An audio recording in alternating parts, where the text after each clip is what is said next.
नमस्कार दोस्त, आपका स्वागत है हमारे इस YouTube चैनल में। दोस्त, आज के इस चर्चा परिचर्चा में हम आपको एक खास मित्र से मिलाने जा रहे हैं, लोकनाथ यादव जी से। लोकनाथ यादव हमको अपने अपने बारे में कुछ बताएंगे कि शुरू से लेकर के इनका पालन कैसे हुआ, पढ़ाई लिखाई कैसे हुआ, किस तरीके से अपनी ज़िंदगी में संघर्ष कर रहे हैं। इन सभी चीज़ों के बारे में आपको आज जानने का मौका मिलेगा हमारे इस चैनल के माध्यम से। तो स्वागत है लोकनाथ जी आपका। जी, बहुत बहुत धन्यवाद सर। दिव्यांग सेवा संघ यूट्यूब चैनल में मैं लोकनाथ यादव, ग्राम पिंडरावन, तहसील दमदा, जिला दुर्ग, 100% दृष्टिबाधित, छत्तीसगढ़ से हूँ। मेरा शुरू से जीवन बहुत संघर्ष रहा है। मेरे माँ बाप पहले, हम लोग यादव हैं, तो गाय चराकर हमारा लालन पालन करते थे। हम लोग 5 भाई बहन थे अभी, और एक भाई और दृष्टिबाधित है 100%। मेरे पिताजी लालन पालन करते हुए, गाय चराते हुए अचानक उनका डेथ हो गया, स्वर्गवासी हो गए। और मैं घर में सबसे बड़ा मैं ही था। तो सोचा कि हम लोग दृष्टिबाधित हैं, क्या करें, कैसे जीवन यापन करें। पिताजी तो चले गया, हम लोग का जीवन कैसे चलेगा, कैसे जिएंगे। तो एक समाचार में मैं सुना कि दृष्टिबाधित लोग भी पढ़ाई कर सकते हैं। तो अपने मामा जी को संपर्क किया। संपर्क करके पूरा विचार रखा कि पिताजी तो चले गए, अब मैं क्या करूँगा, और मेरा भाई जो है वो भी क्या करेगा, देख नहीं सकते। तो समाज तो इधर उधर पड़ताल न करती है, घर के लोग पड़ताल न करते हैं, हम लोग कहाँ जाएं, आप लोग स्कूल ढूंढ के हमें बताइए। तो वो लोग गए, तो अखरा पाटन ब्लॉक, जिला दुर्ग में वहाँ पता चला तो एडमिशन हो गया, पढ़ाई अच्छा से चल रहा था। वो भी अखरा पाटन में थे हम लोग, तो आरएसटीसी था, बीआरसी लोग चला रहे थे आरएसटीसी नाम से। तो हम लोग सामान्य बच्चों के साथ में पढ़ाई किया, पहली से लेकर 5वीं तक। वहाँ भी हॉस्टल बस सुविधा था। हम लोग अस्थिबाधित थे, मुकमदीन थे और ब्लाइंड थे। तो उनके बीच में हम लोग पढ़ाई करते थे। तो सामान्य बच्चों के साथ में स्कूल में बैठे क्लास में, तो जो भी दिनचर्या का पालन करना था, बहुत कठिनाई के साथ सामना करना पड़ा। कुछ जो सामान्य बच्चे हैं वो तो जल्दी जल्दी अपना काम कर लेते थे, हम लोग बहुत देरी से काम करते थे। जैसे कि इस हॉस्टल से स्कूल जाना है तो ढील लगा के जाना है, उन लोग भाग के चले जाते थे। और कुछ किसी प्रकार के मजाक भी होता था, पड़ताना टाइप का, कि ऐसा ऐसा करता है, इसको दिखता नहीं। क्योंकि समाज जो है दिव्यांगों के प्रति कोई आवाज़ नहीं उठाते अभी तक। तो इस कारण 5वीं तक वहाँ पढ़ाई हुआ। वो लोग बोले कि आप लोग 5वीं तक पढ़ चुके हैं, आगे हमारे पास कुछ सुविधा नहीं, खुद अपने से करो। तो मैं कहा कि सर, पढ़ रहे हैं तो कुछ नौकरी का जुगाड़ होगा, नहीं होगा आप घर चले जाए। तो घर गए हम लोग। घर गए तो फिर ग्राम पिंडरावन, धमधा मेरा गांव है, वहाँ सर लोगों से बात किया, प्रधान पाठक से। वो बोले कि तुमको दिखता नहीं यार, तुम कैसे पढ़ाई करोगे। तो वो मैं बोला कि आप लोग मेरे पाटन के सर जो हैं उनसे आप लोग बात कर लीजिए, क्योंकि उन लोग सब आपको समझाएंगे, आप एडमिशन ले लीजिए, आपको कोई तकलीफ नहीं होगा। मैं अपने हिसाब से पूरा पढ़ाई करने की कोशिश करूँगा। तो उनसे बात किए तो वो बोले कि आप तो पढ़ाए 5वीं, पहली से लेकर 5वीं तक, लेकिन मेरे स्कूल में आप लोग डालना चाहते हैं, जो बच्चा देख नहीं सकता तो क्या पढ़ाई करेगा। तो मैं बोला कि मैं अपने ऊपर रिस्क लेता हूँ सर, मैं आपको पास कर कर 8वीं दिखाऊंगा। तो वहाँ के बच्चे लोग भी हंसने लगे कि तू कैसे आएगा, तुम्हारे घर तो बहुत दूर है, चिखला पानी पार करते हुए कैसे जाएगा। तो मैं बोला कि मैं आ जाऊंगा। ऐसे भी मैं कॉन्फिडेंस में लिया कि मैं ये काम करूंगा, मतलब करूंगा। हालांकि मैं घर से स्कूल जाऊंगा, गाड़ी वाले मेरे ऊपर चढ़ा दे तब भी मैं स्कूल जाऊंगा, बच जाऊंगा तो स्कूल जाऊंगा, नहीं फिर भगवान की जो इच्छा वो तो भेजे हैं। ऐसे करके मैं 8वीं तक पढ़ाई किया। उसके बाद में 8वीं में पास किया तो टीचर लोग बहुत खुश हुए और जो मेरे खिलाफ बोल रहे थे वो भी सम्मान करने लगे। तो वो लोग बोले कि आपको कहाँ जाना है। तो एक सर थे, वो बोले कि अभिलाषा हॉस्टल में हमने पता किया है। मठ पुराने स्कूल में तो पता कर चुके थे, लेकिन उन लोग वेटिंग लिस्ट बताए तो अभिलाषा स्कूल है, वहाँ पर एडमिशन करा देते हैं। तो वहाँ भी गया अभिलाषा स्कूल में। वहाँ पर खाना पीना रहना हॉस्टल में जब होता था, लेकिन लापरवाह बहुत होते थे। जो भी स्टाफ थे अपने कर्तव्य का पालन नहीं समझते थे।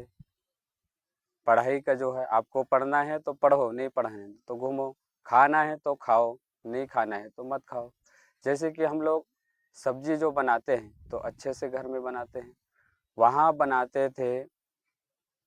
बजर तो हर सामान का उन लोग बनाते थे, लेकिन जो डालना है वो पर्याप्त मात्रा में नहीं डलाता था।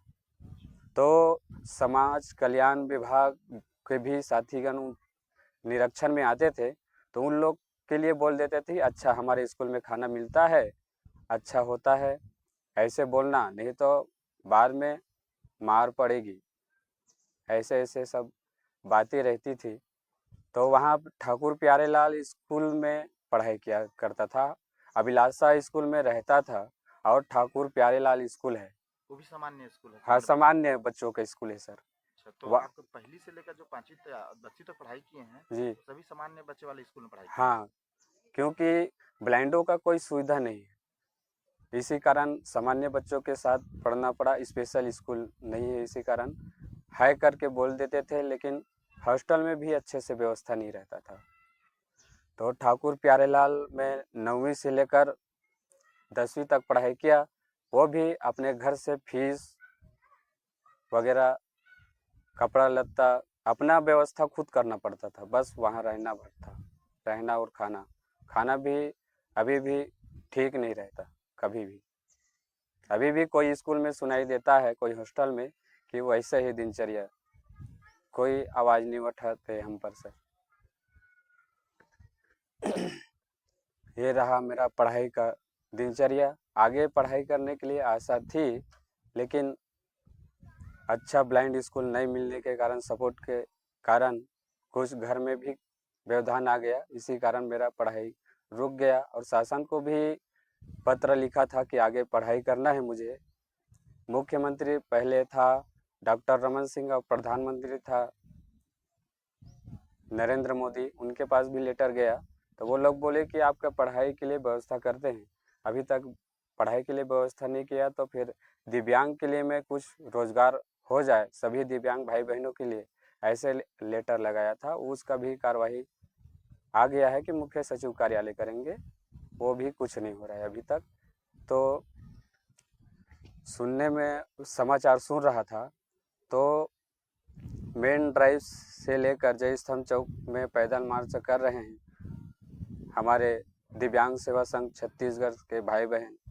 तो यूट्यूब में मैं सुना तो यहाँ आया सर। कैसे आया, कुछ परेशानी कैसे सुने कि आपको कुछ परेशानी हुआ? पर ऐसे सुने सर कि हमारे हक के लिए लड़ रहा है। हमारे हक के लिए लड़ाई पहले बार दिव्यांग सेवा संघ छत्तीसगढ़ में खड़े हुए हैं सर, और कोई नहीं था। तो मेरे मन में एक विचार आया कि मैं तो कुछ नहीं कर सकता, लेकिन इन लोग कुछ कर रहे हैं तो उसके साथ में तन के सहयोग किया जाए। तो यूट्यूब में समाचार में सुना और मैं उसके दूसरे दिन बस से आया। 3 ठो बस बदलना पड़ता है सर। तो अच्छा। एक बस से उतरो तो दूसरे बस, एक नंबर में रहता है तो तीसरा बस को खोजना है तो 3 नंबर रूम में खोजना पड़ता है। 1 नंबर से उतर के 3 नंबर गेट में जाना पड़ता है। तो छड़ी के सहारे किसी को पूछते हैं, कोई लोग गाड़ी देते रहे, कोई लोग हाथ पकड़ के बताते हैं सर। जी, जी। ऐसा संघर्ष चल रहा है जीवन में। तो कितना दिन हो गया आपको यहाँ पर आए हुए? मेरे को हुआ है 21 अप्रैल के यहाँ आया हूँ सर। अच्छा, 21 अप्रैल से लेकर के आज तक आप अपने मांगों को लेकर के संघर्ष कर रहे हैं। जी, चलिए, तो यहाँ आकर आपको कैसे लग रहा है? बहुत अच्छा लग रहा है सर। यहाँ अच्छे तरीक़े से सपोर्ट मिल रहा है सबका कि कोई भी ब्लाइंड आए यहाँ पे तो उनको नहीं लगता है कि हम लोग ब्लाइंड है और हमारे सहायता कोई नहीं करता है। सब एक दूसरे से मदद करते हैं सर।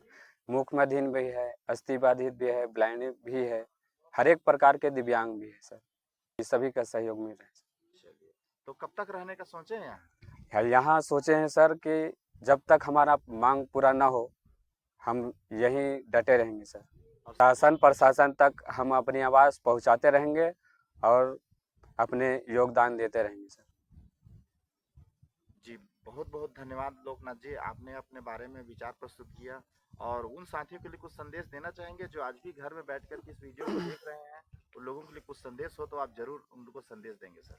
जी, मैं यह संदेश उनको देना चाहता हूँ कि जो हमारे लिए आवाज़ उठाए हैं, वो कोई नहीं, हमारे दिव्यांग सेवा संघ छत्तीसगढ़ के हैं। हमारे बीच तो समाज कल्याण है, पेपर में बोलते हैं कि समाज कल्याण विकलांगों के लिए वो करता है, ये करता है, लेकिन अभी तक तो दिखाई नहीं दे रहा है किसी को कि समाज कल्याण क्या कर रहे हैं। वो तो आवाज़ उठाना है कि काम कर रहे हैं जो दिव्यांग सेवा संघ छत्तीसगढ़ है। उनके लिए मैं ये कहना चाहता हूँ, जो घर में बैठे हैं, भाई और बहनों से आप हाथ जोड़ के सादर निवेदन है कि आप जल्द से जल्द यहाँ पर अपना हक और अधिकार के लिए यहाँ पर आइए और अपने हित के लिए लड़िए। हमारे कोई तो अभी तक नहीं था, लेकिन अभी आपके साथ में दिव्यांग सेवा संघ खड़ा है, डटे हुए हैं। तो आपको भी उनके साथ देना है, सभी प्रकार से तन मन धन से जो भी बन पड़े आपको साथ देना है। यही मैं आपसे आशा करता हूँ और विश्वास रखता हूँ। चलिए, बहुत-बहुत धन्यवाद लोकनाथ जी। इस चर्चा परिचर्चा में जितने लोग जुड़े हमारे साथी, आप लोगों को हमारा वीडियो कैसे लगा, ये नीचे कमेंट बॉक्स में ज़रूर लिखेंगे और अगर इनकी स्टोरी आपको अच्छा लगा होगा, तो हम एक शेयर आप ज़रूर करेंगे और वीडियो में लास्ट लास्ट जाते समय आप लोग लाइक ज़रूर करेंगे ताकि हमें एक हौसला अफ़जाई मिले और नेक्स्ट अगला जो परिचर्चा परिचर्चा होगा, उसमें हम कुछ नए साथी से आप लोगों को मिलाएँगे। इसलिए हमारी चैनल को आप सभी सब्सक्राइब भी करके रखेंगे ताकि जो अगले कोई दिव्यांग साथी से हम चर्चा परिचर्चा में मिलेंगे, उनसे आपको रूबरू होने का मौका मिलेगा। जी, धन्यवाद। बहुत-बहुत धन्यवाद।